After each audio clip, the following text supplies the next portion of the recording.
Hello everyone, welcome to Biblio Born books. My name is Didi, Didi for short. I am a 22-year-old South African book lover, hence Booktube. So I thought that seeing as this is my first video, I would make it about my favorite new to me authors. So generally this list is going to make up of contemporary romances with one fantasy romance. So, well then, let's get into it. My first book, I'm going to start on a high, so bear with me, is called Birthday Girl by Penelope Douglas.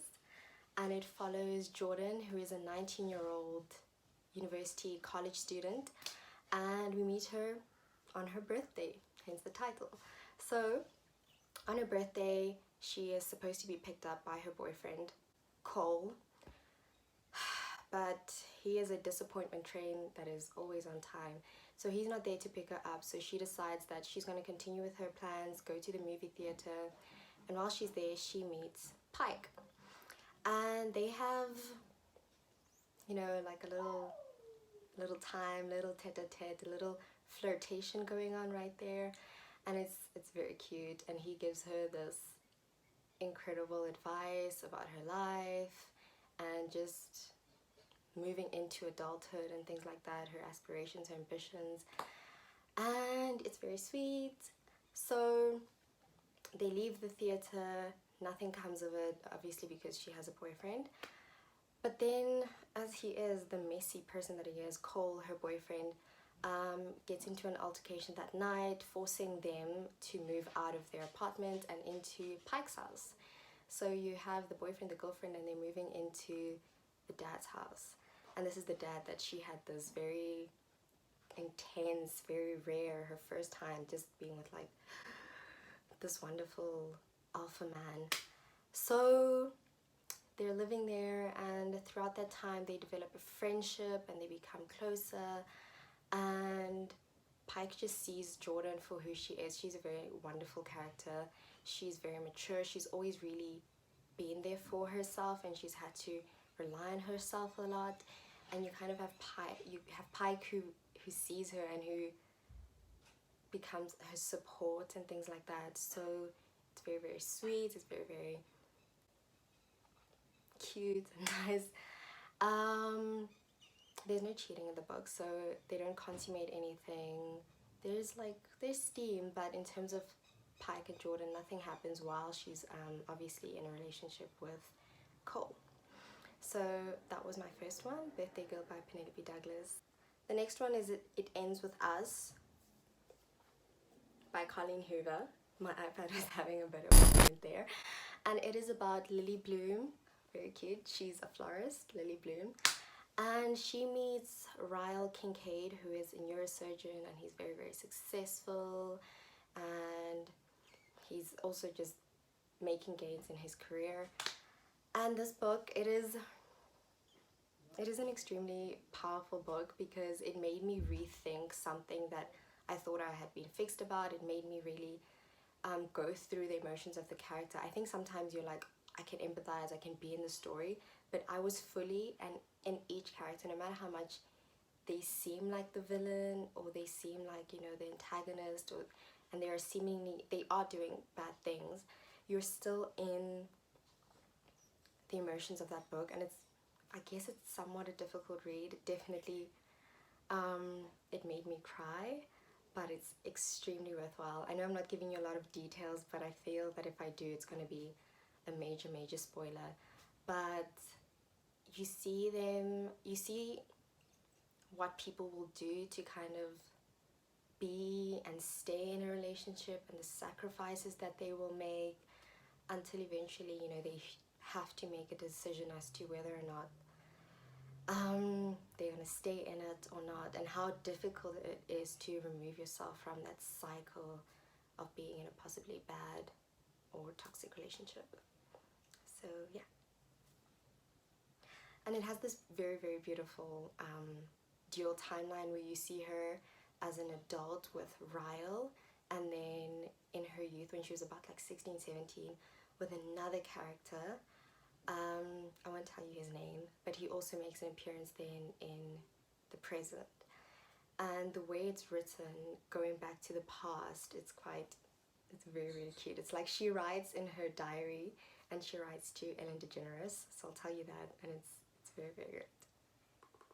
So I'm moving on from my contemporary romances, and I'm gonna go into the fantasy romance that I was telling you about, and it is the Rhapsodic Trilogy by Laura Thalassa. And it follows Calypso, who is a siren, meaning she can basically glamour people with her voice. She can make you do whatever you want. And obviously she's beautiful and everything like that. And we meet her when she's 16. I know this is like two books with a dual timeline, and that's really unique. That's why these authors are on my best new to me list, because I cannot do a dual timeline. It makes me so crazy, but they did it very, very well.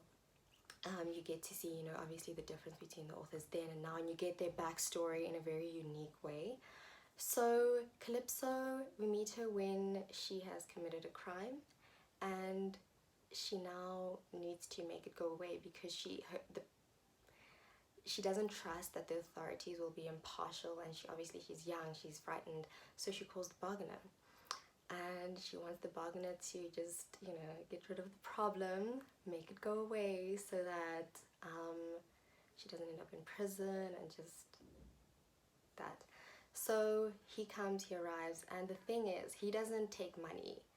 You call him and he will make you pay however it is that he wants to make you pay. So he takes care of, I have a mistake in eye teeth, just saw that.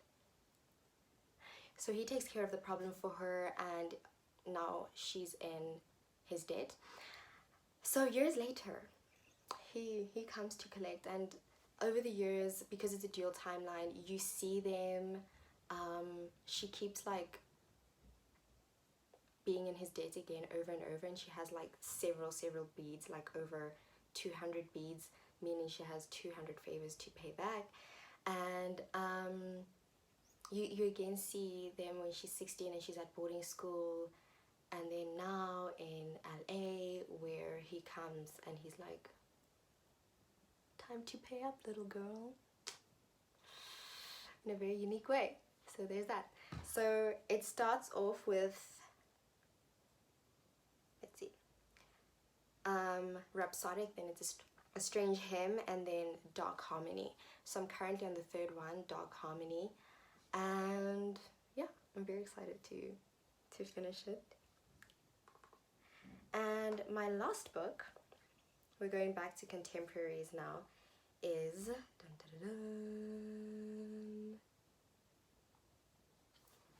The Kingmaker by Kennedy Ryan. And it's actually a very recent release. It got released in November. And it's a duet, so it's called All the King's Men Duet, and the second one, The Rebel King, is coming out today, so I'm very, very happy about that.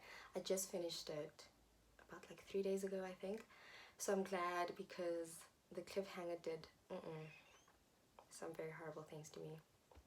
It was not okay. So it follows Lennox with an I, because that's like a whole thing, Moon Hunter, who is a Native American woman.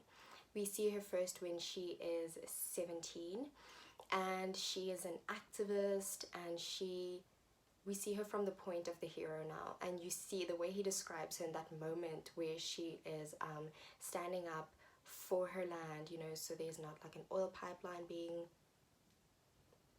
done on it. It's very like so raw, and she already seems like such like in herself, and she's settled and she's strong, and it's a really beautiful thing to see. So we see her and our hero Maxim Cade, and we follow them then throughout their lives. So they first meet at that protest, and then we see them again a few years later, and they have a little bit of a romantic little time, and they get together, and it's really wonderful to see them, how ambitious they are and how much they push each other, and they really see each other. And it was one of those books that gave me so much angst, because you're like, they did once, but will they again? The whole time you're thinking, will they again, will they again? And the author isn't like making up these contrived scenarios for them to be dragged out. You really do understand why they can't be together. It's this wonderful youthful ambition, and they're following their careers, and you know why they have to follow themselves and the things that they want to do. So yeah, and then, but however, there is something else, which is like a lie of omission, which I don't think is a spoiler, which is then revealed sometime in the book, which also is a factor in why they're apart. But it's really great. It got me out of my meh phase. It wasn't like a book slump, but it was more like I didn't really care about the things that I was reading. But also, I don't know, I just finished exams, so maybe I was just in a mood. But it really got me super excited. The ending was horrible in the sense that it really did devastate me, and maybe not in the way that you think in terms of their love, but yeah. Anyway, so I need to read the second one already, and it's by Kennedy Ryan, and I'm really grateful because she's an African American author, and she's been on my TBR forever. But she's written a lot of sports romances, so I wasn't excited to get into that, but this was a wonderful read. And for it being the first book of hers that I read, it's going to be hard to top, but I'm ready. So I hope you guys have had a good time, and I hope you're going to pick up all these books. I'm going to leave the link to all the books I've just mentioned in the description below. So I hope to see you again next time. Pick up a read and Biblio on. Thank you for watching.